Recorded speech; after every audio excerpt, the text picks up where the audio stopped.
যারা সরকারি চাকরি পেতে ইচ্ছুক তাদের জন্য বাংলা ব্যাকরণের বানান শুদ্ধিকরণে যে বিষয়টা আছে সে বিষয়টা আমি একটু তুলে ধরবো।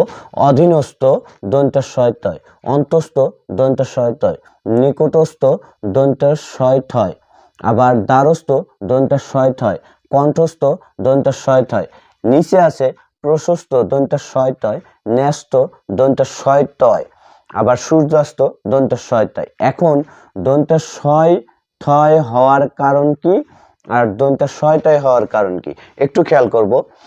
অধীনস্থ অর্থাৎ এই যে দন্ত্যস্বয় আছে এর পাশে যে মানে শব্দটা আছে এই শব্দটার দন্ত্যস্বয় বাদে যে শব্দটা আছে সেই শব্দর পূর্ণাঙ্গ অর্থ থাকে।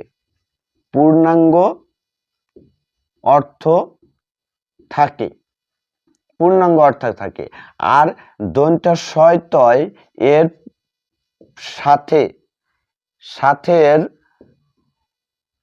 সাথে যে শব্দ আছে সেই শব্দর পূর্ণাঙ্গ অর্থ থাকে না।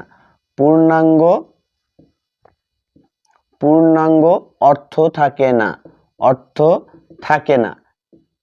যেমন অধীনস্থ অধীন একটা অর্থ আছে, অন্তস্থ অন্ত একটা অর্থ আছে, নিকটস্থ নিকট একটা অর্থ আছে, দ্বারস্থ দ্বার একটা অর্থ আছে, কিন্তু প্রশস্ত এই প্রশ কোনো অর্থ নেই, আবার ন্যা এর কোনো অর্থ নেই, তারপরে সূর্যা এর কোনো অর্থ নেই।